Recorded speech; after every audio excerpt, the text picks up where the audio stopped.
All right, so you are listening to WKCR 89.9 FM New York. I have the thrill of speaking with Homayoun Sakhi and Salar Nader. We're in touch all the way across the entire United States. Somehow they can hear me out in California. And yep, there's a little delay. But yeah, thanks for joining. The occasion is that they are coming to New York City. There'll be actually the finale of 24 hours of music at the Ragas Live Festival. So the event is going to begin on October 19th, and these guys are going to finish it off on October 20th in the evening. I think around a 6 p.m. or 5:30 p.m. start. So we're thrilled. We actually tried to coordinate with Salar in the past last year, but he was so busy with the kite runner, it didn't happen. But anyway, yeah. So real thrill. Thanks for joining me, guys. Absolutely, and it's Kismet because now we get to have Oman Khan here, so that's going to be incredible. And remind me something. It's a 24-hour festival, so are we going to be playing from hour 23 till 24, or are we at the 24th hour through 25? Yeah, you'll be at maybe the starting at hour 23 or hour 22 and a half. Wow. So, yeah. Okay, so it's the real deal. Oh yeah, we go around the clock, and this event started on the radio in 2012. About 50 musicians just volunteered to play on the radio with this idea that we're gonna bring the world, some journey of sound through the raga system, and it got its own momentum, and it became a live event maybe 4 or 5 years later, and now you can't stop it now. It's a beast of its own. Yeah. Wow. Yes, that's amazing. I heard this one actually that was in India. I think very old, like when I was in Afghanistan, about this kind of festival, like 24 hours festival, But I'm so glad, like we have in America that same festival. So nice. Oh wow! So they did 24 hours around the clock in Afghanistan. Not in Afghanistan. In India. Yeah, I when I was in Afghanistan, my father he like he said the story. He said like in India like they have like festival 24 hours like like ustads like they're coming amazing, they're playing, and I said like, wow, I wish one day like even yeah, but we have in America that same festival. That's great, thank you. Yeah. Yeah. Well, and so we could actually start there. So your family, if you go back far enough, they're from India, but they became court musicians in Afghanistan. Is that correct?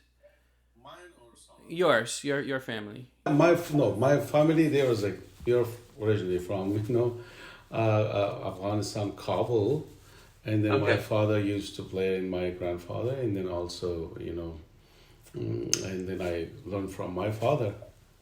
Mm-hmm. But they played in the court of the royalty, like your grandfather was. Actually, my father he played, but I don't know exactly about my grandfather. But Ustad Muhammad Umar he used to play. Ustad Muhammad, which was my father's Ustad, and then he used to play on for King Zahir Shah, and then for other like. Yeah, then for that family, he used to play in radio and then about concert stuff. And David, if I can kind of chime in here also, is Homayoun Sakhi's grand guru, or grand Ustad, which is Ustad Muhammad Omar, he in Zakirji performed, that's that famous record called Virtuoso of the Rubab that was recorded at University of Seattle. And so Ustad Muhammad Omar had visited as a teacher, artist in residence, and at that time he connected with like a 23-year-old, 22-year-old Zakir, and that's that album that's available on I think Smithsonian Folkways. So that's who Homayoun's referring to, who was also a darbar musician. Wow.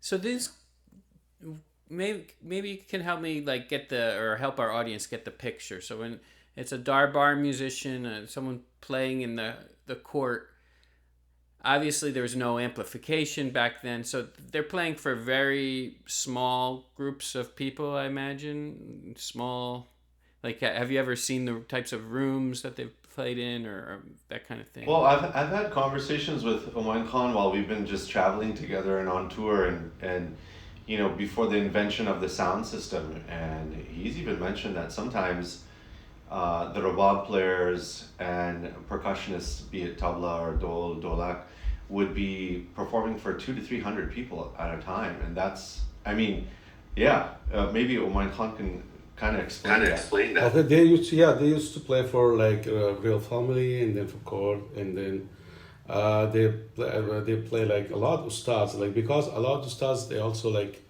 came. I'm talking about like maybe 160 years ago, for Amir Sher Ali Khan, and then after that, like, you know, they used to play in the accordion for royal family, like great musician. They used to play there, and then they listen to like great musicians, like, you know, and then from there, like a lot of them, like, you know, they become like a student of that ustads. They're from real family, like, you know, like, because right. Yeah. That's a big difference from, say, America. It's hard to imagine, you know, our president's family studying with the great musicians and touching their feet and this kind of thing. So when they were performing in the court, how similar was that to the way we have concerts, raga concerts today? Was there a lot more vocal music? Was there a lot, you know, was it the same kind of thing where we're starting with alap and ending with tihais? Was it very different back then? Actually, at that time, especially, I'm talking about, like, you know, rubab and then Afghan music culture. At that time, they used to play, we call chartuk, like 4 pieces, fewer pieces. Like that's classical, but they start from alap to astai, and then to like antara, and then bog and santai. And that also, like in India, they are also like I think they have similars, or we have same. But in Afghanistan, they used to a lot, like, you know, this one, before when they start singing, they used to play the first piece, we call chartuk. And then after that, which Ustad Muhammad Umar, when he played on rubab, he made it like more like classical. He started like more like, you know, like deep classical. And then I'm following that that style or that culture, and then maybe at that festival, maybe we'll be in Salar Nader, we'll playing together that one of that old piece. And the old folk music of Afghanistan, when you play those pieces on the rubab, are most of them originally vocal pieces? Or there's some that were always just instrumental folk songs? Some of them like it's like song, like folk song, and then some of them just piece. We have both. Okay, interesting. And rubab, like if people played it in folk context, small villages in the mountains, something like that, would they be, it's playing for ceremonies, parties? What kind of situations were people playing rubab? Actually, for a lot of things, sometimes we have like, special days, people they play music and then used to play and then, but also for wedding, of course, like always. And then, but some people, especially at that time, because at that time there was no like TV, like radio, that stuff, and people they used to be called ojra, or ojra means like people there. You have like house, and but there's like one room for guests, like for like people from area. They used to come together, and then somebody play rubab and somebody sing and somebody we call gara or koza, and then some people they play used to or zer bagali we call also tumbak, and they used to play that, and rubab also. There's some, because from like that village a lot of people especially at that time they used to sing like folk songs, and there was like one rubab, and then rubab player just play sometimes like solo, sometimes like just company with singers. And so what were the other folk instruments that people were playing? Yeah. Instrument like we have like especially in north we have like we call dambura, and some people they call like also dutar, and then we have in Iraq like in Iraq we call dutar Iraqi, but it's like folk instrument. And also we have in Badakhshan and like Panjshir, Badakhshan in that area we call hichak. That one's also a two-string, And then we have in Logar, we have like dole, and then also like sarenda, and then in Tambur also. But also we have in Shamali area, actually like Charakar, or in that area, like till like north side I'm talking about. We have Tambur, and then we have also like different dutar also from like Kunar, and then like Lahman. This area we call dutar. Like some people they call chatrali setar, but they call setar, but also we call setar too. We have that like this is all like folk instruments. Wow, so it's a vibrant tradition. Yeah, and my last question about that, I'm just like, I'm trying to picture, the context of the folk music, and a lot of our audience, they're very familiar with kind of the Indian classical music. What would you say the relationship is between what we know of as raga and of the music that your family and your ustads were playing in Afghanistan? Actually, Indian raga in Afghanistan, because first I wanna. That question was from Salar and from. Yeah, please. Yeah, well, yeah, both of you. I mean, sure, but yeah, you go ahead, please. Humayoun. I don't want to talk too much. That's why. No, that's right. But actually, the raga is the same. For India and Afghanistan and Pakistan, especially in these three countries, we have same ragas. And then also, as I said, from like, 180 or 165 or something, that was like Amir Sher Khan's time, like musicians, they came from India to Afghanistan, And from that time, they start like the raga style or the Indian style, like Indian music, And then from that time, and I said like the chartuk, chartuk, we call chartuk. And then that one also from that time. That's classy, like, some people they are playing like, especially we have in Tintal. Because, but Tintal is very big. Salar he knows, he will talk. But that's like big tall, like because like this also famous. 16, yeah.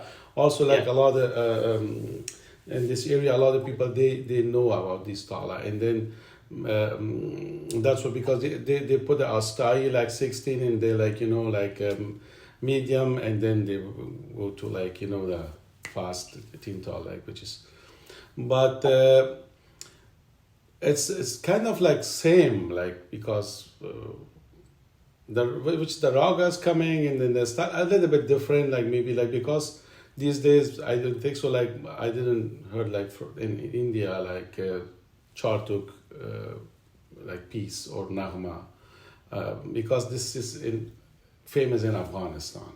And that's why, but the tala is the same, and then the raga is same, and then especially if I'm talking about rubab, and rubab style is different. Like we have like like chikari, we call like bajki, and then a lot of other stuff. Interesting. So yeah, I guess I had the understanding wrong. So it was, say 150 years ago, your teachers' families came from India to become court musicians in Afghanistan. Is that right, or no? I'm still confused. My teacher's family, but Ustad Qasim, he was from my guru, like grand guru, like he was his Ustad. Okay. Yeah, they came from. I see. Okay. Great. All right. Thanks for thanks for explaining that. So Salar, you ended up at 7 years old, becoming I guess you weren't officially a disciple, but you started studying with one of the greatest percussionists walking the planet, Zakir Hussain. So how did that happen? Is that what you're at? Yeah. I still count my lucky stars for that. I mean, we believe in our music. There's the absolute spiritual side to this, and this music was going back 150 to 200 years. It was mostly done for spiritual practices, even students and devotees of this art form. It was never a concertized, monetized type of like, okay, I'm gonna release an album and then a volume set and then a box set and then have my CD signing going out. None of that was happening. So when I landed in Zakirji's classroom in 1988, I had no idea actually who he was as far as like stature, the son of Ustad Khan Sahib, and his grand guru being Mia Khadir Bakhsh. And actually Zakirji tied strings with Mia Khadir Bakhsh ji also, with his father's Ustad, so he's technically also his student. And so, yeah, it was incredible. I mean, a lot of the Afghans who fled during the Russian invasion of Afghanistan, which included my family, so 1979, 1980, 1978, that first wave of Afghans either ended up in Pakistan and then Germany, and then New York, and then from New York to San Francisco.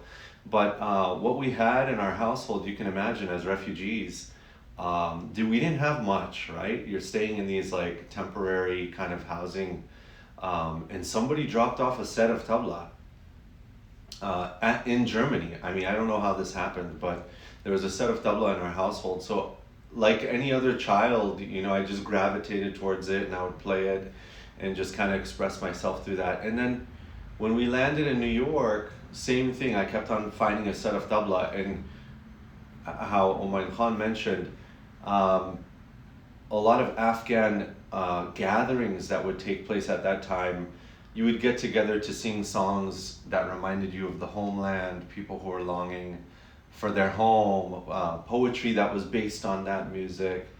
And so you would have kind of like these majlis or khanagis, or how you say in Hindi, baitak. There'd be one person singing, then a second person or third person, fourth person.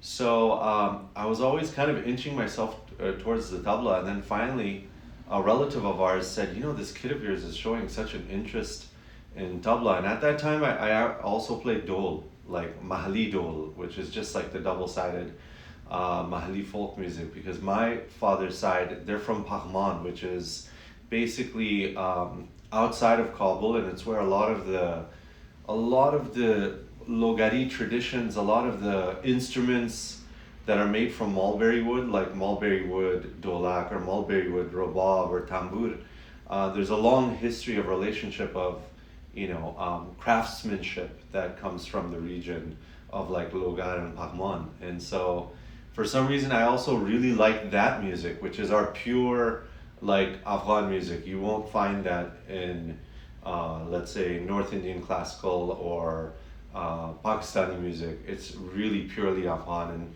a lot of it's based on Pashto lyrics or Dari lyrics, and that's its own thing also, which is something that Humayun Khan and I, when we connected, I was like, yeah, it's incredible that our ustads, our grand ustads, performed together at one time in the 70s, but it'd be great to hear kind of a resurgence or a renaissance period in our pure Mahali music as well, which is something that Humayun's so well versed in. It's like not a lot of people have heard this music, and so I just think we naturally connected in that way, where we love the classical traditions and we adhere to those, and we have our teachers and we've been groomed in that tradition, but at the same time we absolutely long for our folkloric and Kiliwali traditions of Afghanistan as well, which is, it's a really rare treat. Maybe we'll get lucky and we can add like a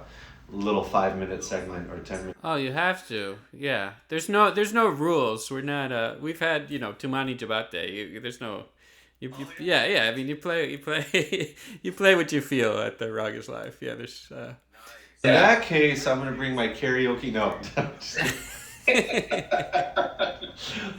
100 greatest hits. Yep. Yeah, I know you promote us with that Beyonce tune. No, Alicia Keys? Alicia Keys, yes. That's right. That's a first. It's a New York, mindset or something. I forgot what it's called. Yeah. So you're saying you're in Germany, then New York, and eventually the West Coast, always having a tabla around, and then someone, I guess, introduced you to Zakir Ji, like he took you in as a student. Yeah, well, one thing that was really incredible about that meeting, my first meeting with Zakir Ji, was I met him first on a VHS tape. He was performing with Jan Gabarek, El Shankar, and Trilo Gurtu in Stuttgart. It was like Stuttgart Jazz Festival in Germany, and my grandfather had that video cassette, so every time the camera would go onto Zakir Ji, I would stand in front of the TV and I was like, this man, as a kid, I want to meet him. I have to meet him. So like when they finally told me he was living and teaching in Berkeley, and at that time, Zakir Ji would teach for 2 months, full packed schedule, like July and August. So, when I walked in, the second eldest or youngest student was like 38 or 39 years old. So I was 7, and then there was the big gap. And so Zakir Ji was like really, really just super gentle with me, and he was basically gauging like, what tals are you capable of playing, and what is this kid's capability? Is he gonna waste my time and whatnot, or what? And so we really hit it off. We had a nice moment, and I went through all the different tals I could play. And what really helped in that, within those first 5 years, was everything that Zakir Ji was teaching, I was practicing, and I eventually had the opportunity to apply that material to my accompaniment career, which then began with Ustad Salamat Ali Khan. So the next move from application of the material was with one of the giants of vocal classical music, Ustad Salamat Ali Khan of Sham Charasi Garana. And I was a kid. I was a little 11, 12-year-old kid that was, I don't know, skateboarding during the day, playing baseball in the afternoon, and then like, oh yeah, I'm gonna go accompany Ustad Salamat Ali Khan playing Vilambit, Ektal, or Jumra. And my friends used to be like, what are you doing, man? Like, and I was like, I have to go. There's this concert I have to play in San Francisco. And there's footage on YouTube where I'm wearing like t-shirt and shorts, and Khan Sahib's like sitting right here, and he's like singing like Bada Khiyal and singing in Vilambit. So it was an incredible time. Even Zakir Ji was kind of like, shocked, impressed, and happy initially when he saw like the couple flyers. The flyer had a picture of me from my school picture, like Khan Sahib with Sarmandal, and then my like school picture from sixth grade.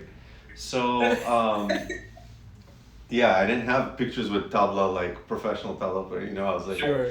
11 years old, right? So what's incredible about this entire time was that my father, what he did was he made me familiar with Ustad Madamar, Ustad Sarahang, Ustad Naim Bakhsh, Ustad Biltoon, like Salam Logari, all of these legendary singers, instrumentalists of Afghan tradition.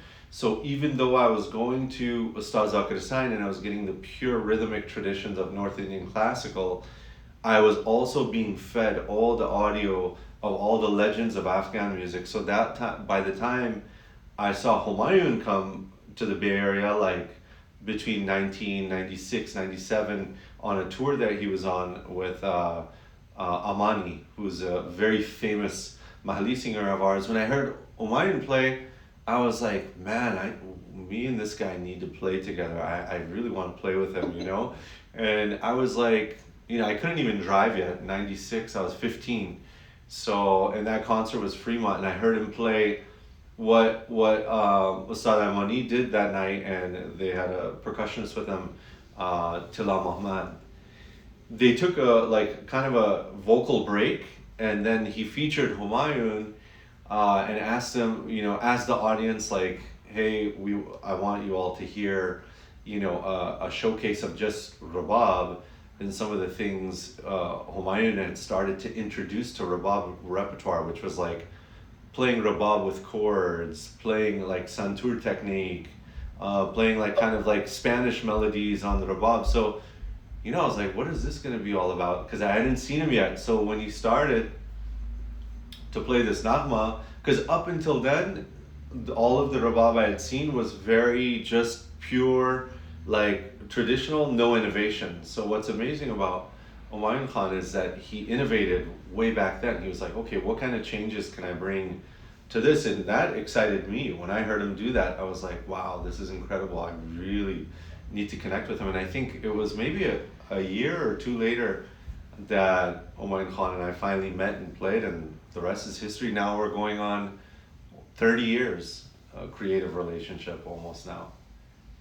Yeah. You're 55 years old. Maybe, no, sorry, not 30. Not 30, I mean 20. I misspoke. So 97, whatever, do the math. Yeah, of course, 27 years, like, Yeah. I think. Yeah. We're a little high mileage. Well, you had the benefit of starting at 7 your career, so that helps you out. It's interesting. It's interesting to start at 7 and then go through middle school, junior high, college, and then go back into starting to play music full time. It's been an interesting kind of road. But yeah, the blessings were just meeting Homayoun when I did. Of course, having Zakirji's blessing and beginning to study with him, and then the timing of Ustad Salamat Ali Khan Sahib, and then eventually Ustad Sultan Khan. That was amazing because I could have easily drifted away and maybe focused on like, okay, well, let me just mix tabla with like hip hop beats or house music or EDM and this and that. But it kept me grounded, and I have to thank my lucky stars and just Kismat for being able to, keep me focused in that path. Yeah.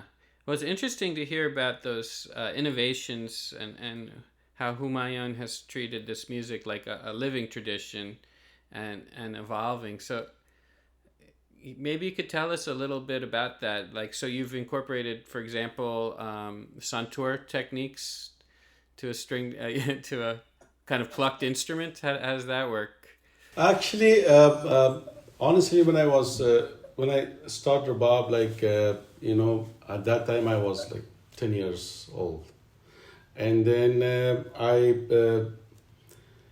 play, of course, the bass classic, and then I study with my father, and then with my class fellows, my friends. They said like, why you choose this instrument? because this is for like old people, you know, like this is not for like, you know, you have to play some other instrument, like, you know, like for young, like keyboard or some, you know, like guitar or something, like for young, like especially in Afghanistan, like young people, they love this kind of stuff. I said, and they laughing on me, like, he said, oh, why, la, la, la, la, that, you know, like, you know, the class fellows, like, you know, they said, why you start this one, like, you look like old, you know, you look that, you look this. And then I decided, I said, like, you know what, I have to do something. And at that time, I went to, like, you know, that time, like, cassette shops, like audio cassette, like, you know, yeah. And then I asked him, I said, like, do you have, like, some, like, songs from like we call like Gharbi. Gharbi means like, you know, like from like German America, like, you know, we call Gharbi music, like foreign stuff. Yeah, foreign stuff. Yeah. They said like, yeah, I have some. We'll see. Like, you know, give me some. I said, can I want to listen, like, you know, but there's like different music from like Beethoven, like Tchaikovsky, and then like Mozart, like this kind, you know, and also from like at that time, because in Afghanistan at that time, Modern Talking from Germany, they're like pop singers, and then they was very famous at that time, and then of course Michael Jackson and that, you know. I said, they give me like bunch of, so this like choose it, you know.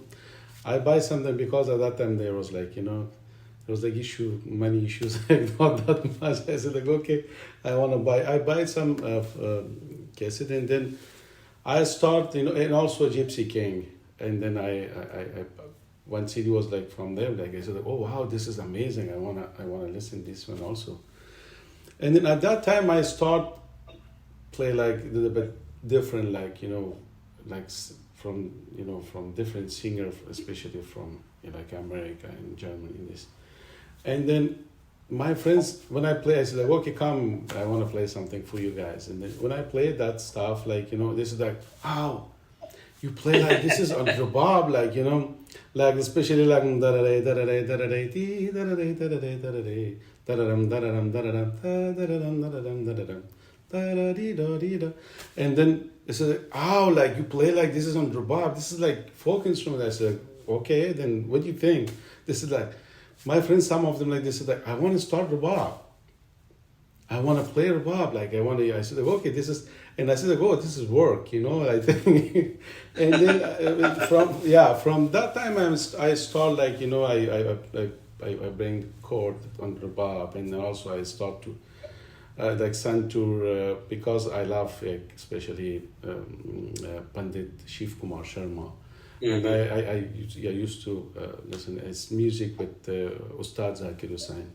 And then I said that, okay, I want to try, like, you know, because I have like 2 octave, like sympathetic strings, like, okay, I want to try. And then I try, and people, they love, and then also I love too, like, I said like, okay, this, and that's work. And people, they still, like, you know, when I'm going to a concert and, you know, parties, and this like, oh my, can you play some santur, like, you know.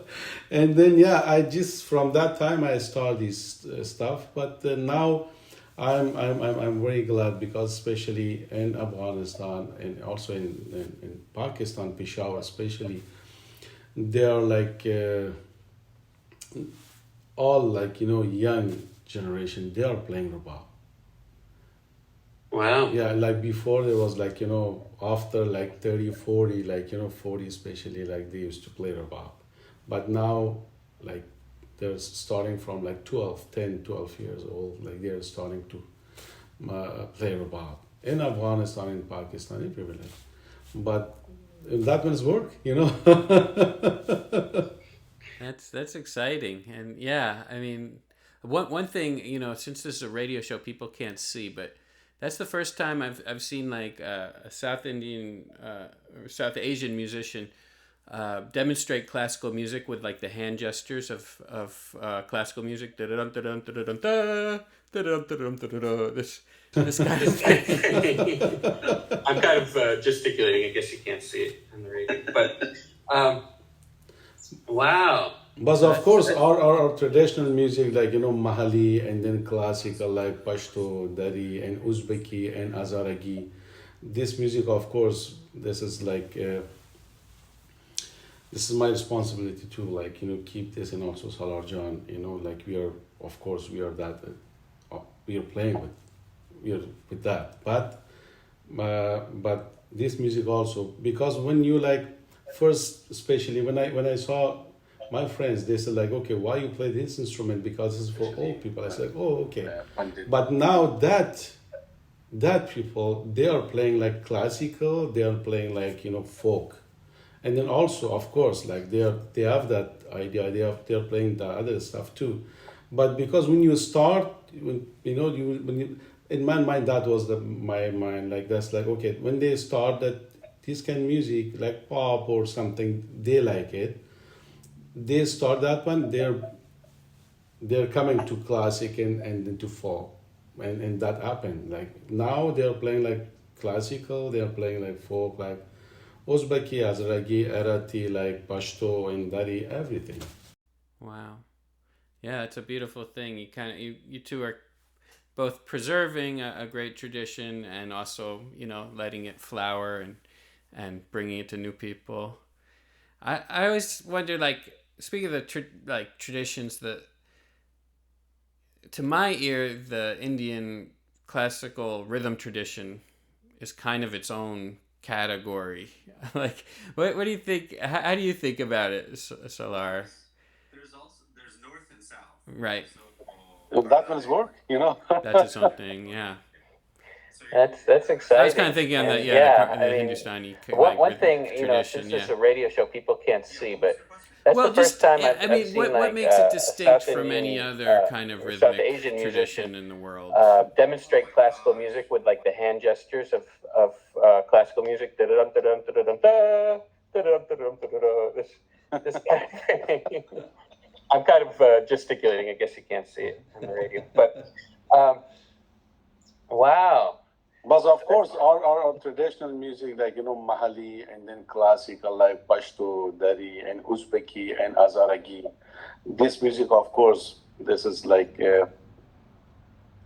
this is my responsibility to, like, keep this, and also Salarjan, like, of course, we are playing with that. But this music also, because when you, like, first, especially when I saw my friends, they said, like, okay, why you play this instrument, because it's for old people. I said, oh, okay. But now that people, they are playing like classical, they are playing like, folk, and then also, of course, like, they have that idea, they're playing the other stuff too. But because when you start, in my mind, that was my mind, like, that's like, okay, when they start that this kind of music, like pop or something, they like it, they start that one, they're coming to classic, and into folk, and that happened. Like, now they're playing like classical, they're playing like folk, like Uzbeki, Azragi, Arati, like Pashto, and Dari, everything.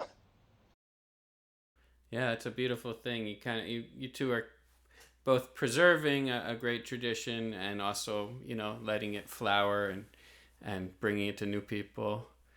I always wonder, like, speaking of the traditions, that to my ear, the Indian classical rhythm tradition is kind of its own category.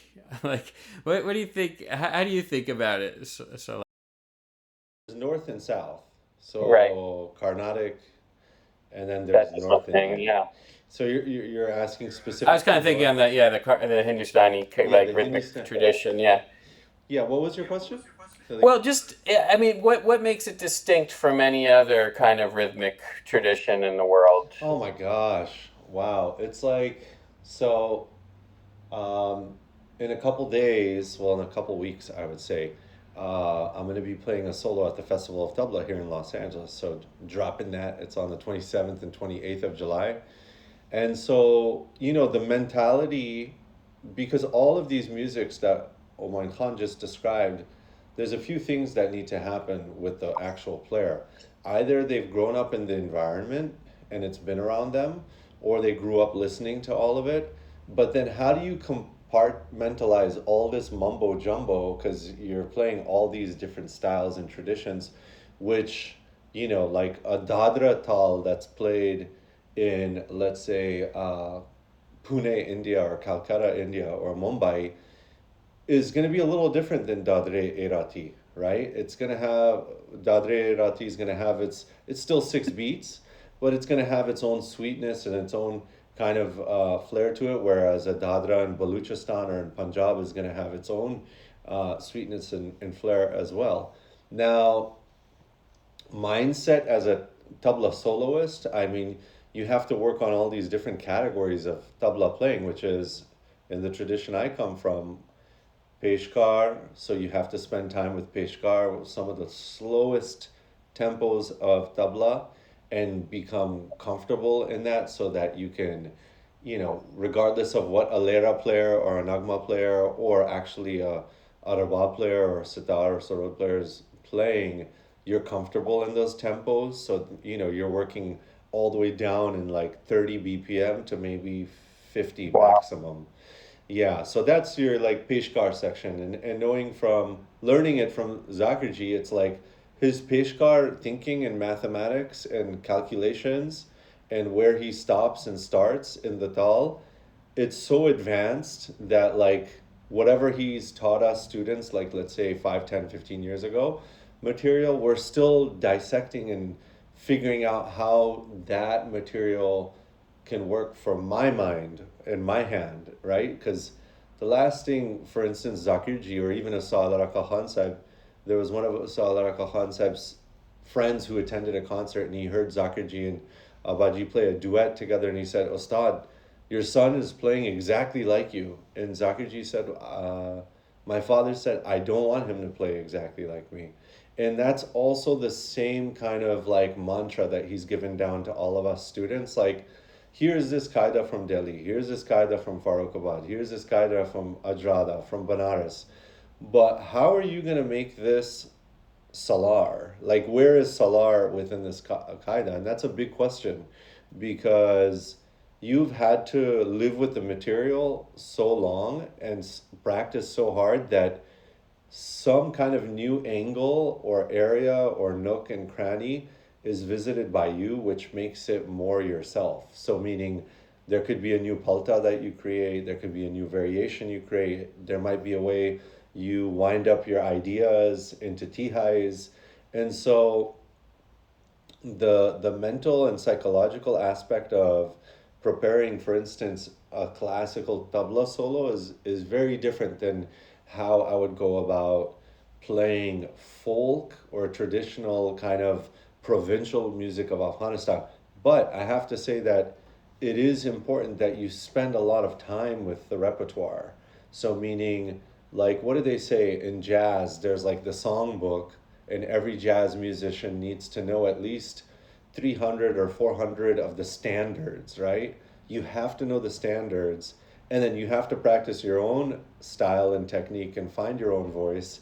And then you have to go on stage and forget about all of that and just, be present in the moment. Because once we go on stage, you're not thinking about, on Tuesday at 3:45, I was practicing this one palta. Why isn't this working now? No, sometimes in the mood, something else happens. So the performance changes, the mood of the day affects it. That's why in ragas, you also have timing of the day, right? And which ragas you play according to which time and how that's going to affect the mood of you, nature, the people, the house, all that. So I know I'm kind of going off on tangents here, but there's days where I might sit down with the tabla and I say, okay, I need to practice only these chakradars, or I need to practice only tipali chakradars or chopali chakradars.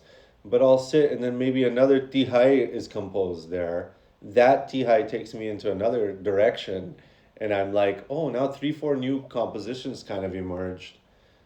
It's funny. You can have a plan. The best thing that another note from Zakirji is always remember what you played in your practice, meaning your riyaz.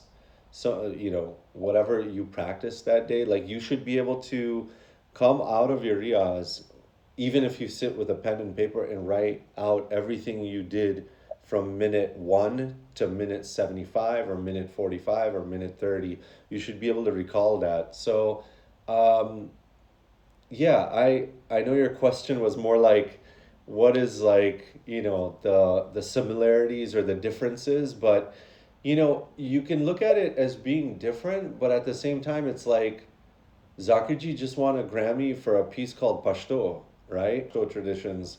There's also subgenres, Pashto that's maybe sang in Jalalabad or Laghman might be a little bit different than Pashto that's sang in Kandahar or in Peshawar, So these things are subjects that like Homayoun can feel free to kind of tap into and talk about, but um, I would say the winning of the Grammy in a subject original composition called Pashto shows that these traditions are actually so close. They really come from one source. It's not really like, okay, the border of Afghanistan and okay, that's Afghanistan, this is India. I mean, you're talking from Kabul to Delhi, that was a trade route.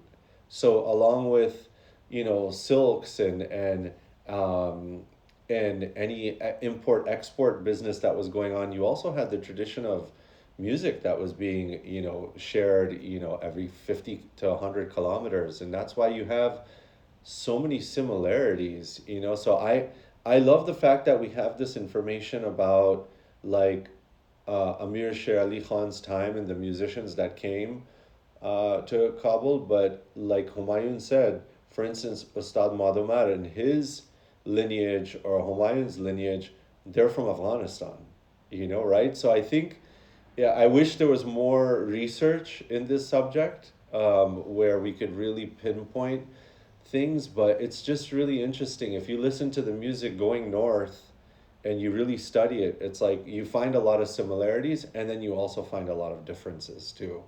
You know, like if you were to listen to like Badakhshi folk and then you go all the way to like Herat, they're very two different kind of, subjects entirely, even rhythmically speaking.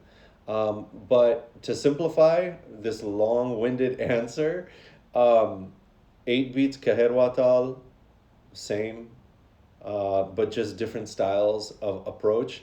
And every single tabla player is different. Like for instance, Ustad Hashim, who was like the son of Ustad Chacha Mahmud, his style of playing was different than Ustad Nasim. If you listen to these two styles of tabla, you'll notice that even between like pure Afghan tabla players, it's like two different drummers. It's like Jack DeJohnette and Elvin Jones, like both incredible giants at what they do, but both had own flavor.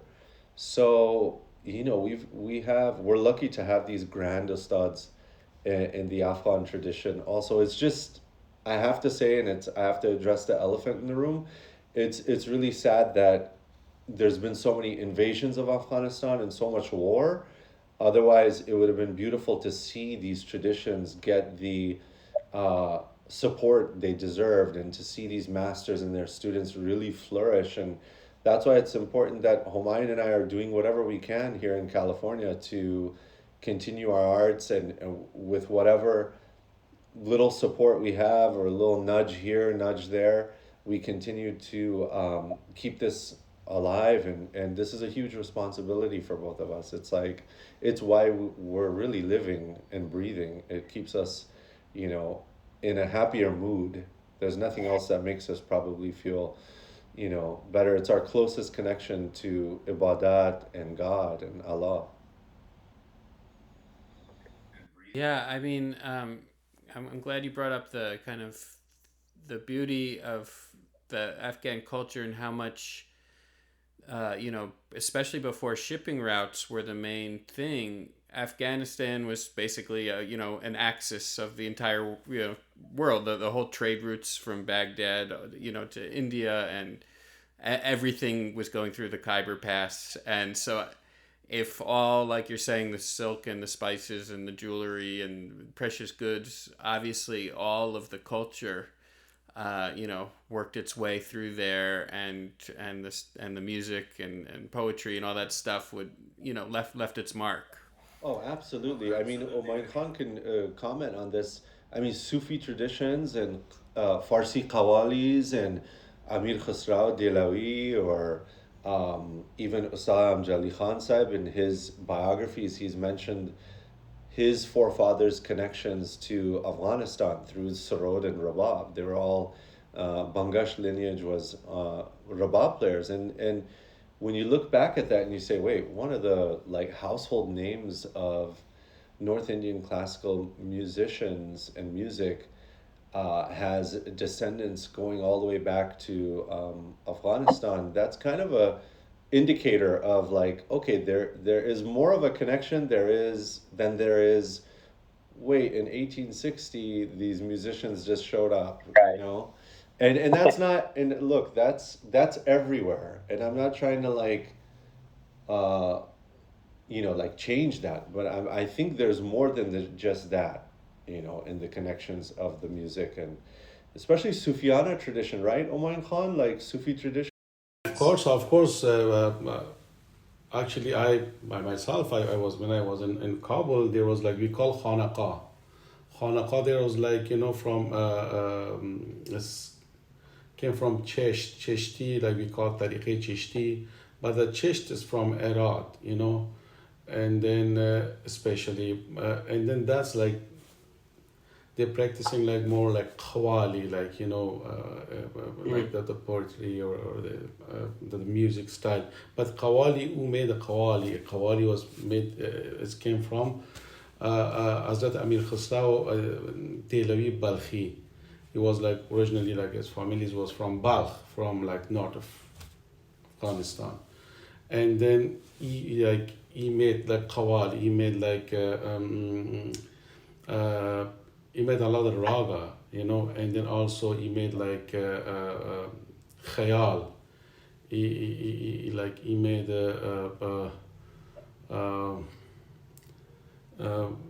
like a lot of stuff, like a lot of instruments, and then he was like his family was like his background was from. That's what they call like Amir Khusrau Balkhi Dehlavi or Dehlavi Balkhi. Which Ustad Sarang, he was also I heard his interview, he also talk about him. And then I used to like, play, that's why like a lot in Afghanistan, a lot of people, especially like religion people, they're like, they love rubab, we call it because of, because it came from like Sufi, they call like, this is Sufi instrument. And then I used to play like in Khanaqah a lot, like, with a lot of stars, like because there's a free, like you have to sit somewhere and just play, but with a group. It's not like solo, but with the group, because they used to play qawwali and then sing qawwali. Yeah, then this is that was like I miss that stuff, like because if you don't have here a lot, but in Afghanistan was amazing. Wow. Yeah, it's a dream to get some qawwali music on the festival. And like you're saying, Salar, this view of these artificial borders that we kind of think of the world through now, looking at a map with lines and stuff. It's obviously, it's not the way that culture really works, and we had last year we had a choir singing Georgian polyphonic music, because to my ear I hear it. I hear how those strange microtones, from that part of of the world. There's something to do with the maqam of, say, Iraq and Iran, and obviously maqam is like the raga of South Asia. So yeah, it seems like it's all one thing to me.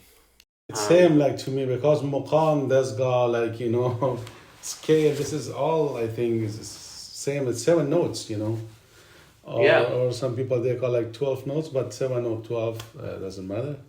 But it's the same, yeah. That's why we don't have a language for music. There's no language, just like because me and Salar John, we play like with a lot of different musicians from different countries. Like just we meet on stage. We meet on stage. Said like, can we play together? I said like, okay, yeah, this is the note and this is the song. And that's it. He said like, okay, boom, that's it. We did the concert. People they said like, how many times do you guys practice? I said like, there was no practice. We just meet on stage. I showed them the song. I said like, this is the song. And then actually, Salar John, I think you remember that that concert Spain. was in Spain and also in New York. You remember and in Washington D.C. Right. Smithsonian, Smithsonian. We did a concert there. Like one singer, I think she was from which country, but it's like she said like but somebody said like, can you do it together? I said like, yeah, of course. Like this is the song and this is the composition, and then you wanna. But she's saying like from S, language, and then I sing from Y, and then together. But people they say like, wow. But still, people they say like, how much you guys practice? I said like, no practice. Like just we said that's it. Yeah, I believe it was from the Spanish Basque country of Spain, and there were traditional like folk singers from Spain, and they actually didn't even speak English, and that's we just. Homayoun Khan showed the melody of, I think it was Laili John or something. Was it Laili John? Was the melody? Actually, Chashmi Siyadari. Chashmi Siyadari. Exactly. Yes. So that was, which literally means, the literal translation is Chashmi Siyadari, you have black eyes. So that's like a romantic song for longing and romance between, he's describing the main line is like the woman's eyes, basically. Mm-hmm. Wow. Yeah, the Basque tradition is its own kind of unique thing. It's their language is like from Mars, it's no relationship to any other Indo-European language, they're just this is just one language. That's it. Like That's right. When you're going to China, you're going to Africa, you're going to Australia, Afghanistan, everywhere. Just you have like this. That's a note. That's it. Like just sit and then just tell them like, okay, this is the song and this is the and that's it. And then that's the beauty of the music, Indeed.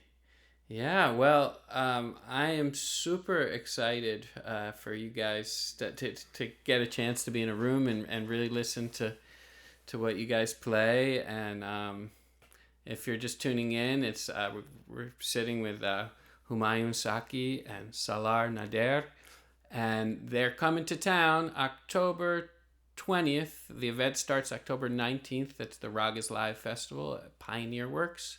And you can listen right here on the station, stay home and tell your friends. Or you could live a little. Come join us. You won't regret it. Yeah. And thank you, David. Thank you very much for. Yeah. I could talk to you guys forever. And speaking of talking to them forever, I know that in terms of material, I bet if you guys just sat down and you said, okay, let's play all the things we know together. It would probably be days and days of material, right? Oh, absolutely. And actually, can I make a shameless plug for both of us? Yeah, because I think we forgot about this part. Or we didn't mention it. We're just talking about the music and the journey so far. Homayoun has his own rubab academy, because he referred to like all the younger students that are learning now, and people can learn about it online through his website, homayounSakhi.com, or even the rubab academy is also on Instagram, and that's where a lot of his students are, and you can check out like all the great work he's been doing for the rubab. So it's the Homayoun Sakhi Rubab Academy, and then I do something similar as well. It's called SNTF, the Salar Nader Tabla Foundation, and we give out music scholarships to young and budding tabla players from all over the world. And it kind of emerged during the pandemic for both of us because we were locked up at home. We're like, what are we going to do, man? Like, we can't go out and tour, we can't play, what are we going to do? So it just happened around the same time, and through the support of Rhea Designs INC for myself, and also Homayoun Khan through his friends and extended resources who've come together and just really supported this movement. So really check out the Rubab Academy to hear the pure, authentic style and innovative style of Rubab, and also check out SNTF when you have a chance. Sweet. Yeah. And so can you guys set up for me? We are going to listen to something from your album. Let me find this album as we speak. Homayoun Sakhi. I was blown away by this one. It's I think it's just called